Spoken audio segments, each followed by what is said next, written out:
Natasha, can you please stop slouching? I'm not slouching. Clearly you are slouching, now please just stop it. Don't slouch. Oh my god, this... Natasha Romanoff, will you please just stop slouching? Thank you. Now let's review your movie.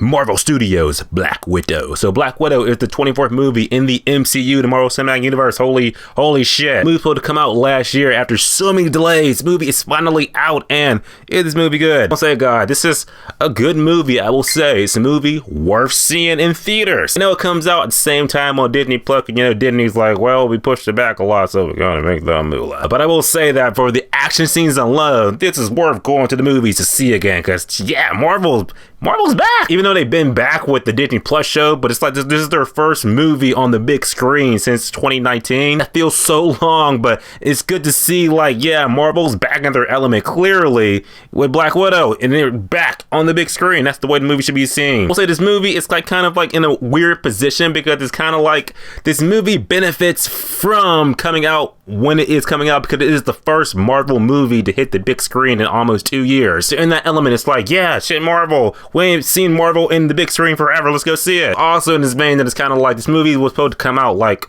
a long time ago. I would say this movie should have came out in 2016 in Civil War. End of the day, Black Widow is here.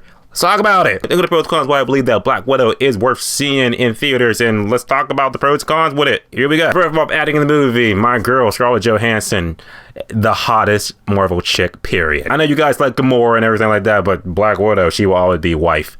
Forever. She absolutely kills it in this movie. She carries it. You really see the emotion and the family ties in this movie. I would say that Black Widow in this movie is the missing puzzle piece that completes her arc that we saw in Infinity War and in Endgame. You really get that family dynamic. You really feel like what she's feeling in the movie. You feel the heart, the soul, the tragedy, everything like that. Like her backstory is really fleshed out in this movie. Even though we do see Budapest, we don't like see Budapest. Spoiler alert. I'm just saying. No Budapest. So her sister Elena, I'm not thinking of names right now because it's 11 o'clock. I'm just not doing it. But Elena, I liked her too. She had great chemistry with Natasha and everything like that. Her sister was like definitely like I will say like the humor. She was like the sarcastic smart ass humor. Like she would say throwaway lines, stuff like that, but it would be like snarky ass remarks that like, yeah, like I would make that shit. So I love her. Elena, my girl, love her too. Also, should I say scene stealer a bit? David Harbour. Yes, as the Red Guardian, I loved him and his character. He brought the comedic dialogue, he brought the comedic humor. He was just the dad in this movie, the Marvel dad that you just love. Overall, man, I can't really say any bad things about the acting. The acting in the movie was spot on. Everybody did great. There were no weak links, so that's always a plus. Now, plot in the movie. The movie takes place literally like at the end of the airport battle in Civil War. Literally when Steve Rogers and Bucky flew away to go take on the, evil Fortress of Doom and shit. And Natasha, she stunned T'Challa and shit. William Hurt was like, nah, me and my mustache ain't going for that shit. Natasha is on the run and shit like that, and she's on the run, but at the same time, there's some shit with her past is catching up with her, and Elena meets up with her. She's like, yeah, you want to just, take out these other Black Widows that may or may not be linked to your past, and they want to, destroy the world. So she's like, well, I don't really got any other movies planned after this, so let's do it. So Elena and Natasha, they team up. They, meet up with Red Guardian, and they, go on an adventure. We'll get deeper with that, but, no spoilers. Now, pros of the movie, like I said, the action in the movie is just bombastic, good summer movie shit. Seen it in the trailers enough, you see Natasha flying out of planes, and if things are falling from the sky, it's bombastically great. But the fight scenes are also good, too. They're best enjoyed on the big screen. Can't stress that enough. The choreography was great. And also, let me talk about Taskmaster.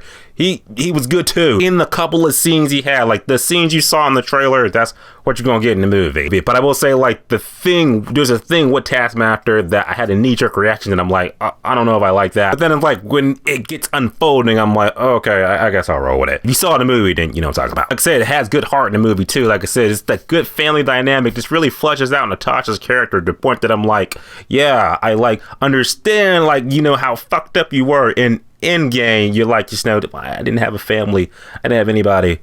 until I got this. Natasha, I love you. And the cons I gotta say about the movie, the fact that, like I said, in the beginning of the movie, it is kind of like, it does take a bit to get going in the beginning of the movie, because it's kind of like, okay, things are happening, we're introducing people, but it's like, this is getting a little, it's dragging on. I will say there's a bit of downtime in the big middle of the movie, the big chunk in the middle that has a lot of downtime that's just like, is this really advancing anything? The plot's not moving forward enough. It just feels like we just have to film this part because we got to get it over the 2-hour marker, I guess. Once the action gets going again, you're like, okay, Marvel, back on track. So at the end of the day, Black Widow was a great movie. Had a good time with it. It's good to see Marvel back on the big screen again. And their element, the acting in the movie was great. The action in the movie was just crazy good. Got you on the big screen to enjoy it. A couple of nitpicks and stuff like that. It's not like the most crazy Marvel movie you've seen thus far. I will say between the Disney Plus shows and this, it fits snugly and you'll enjoy it. With that being said, we'll easily say that Black Widow is easily an 8 out of 10, which is definitely worth seeing at full admission. As always, guys, subscribe. Until next time.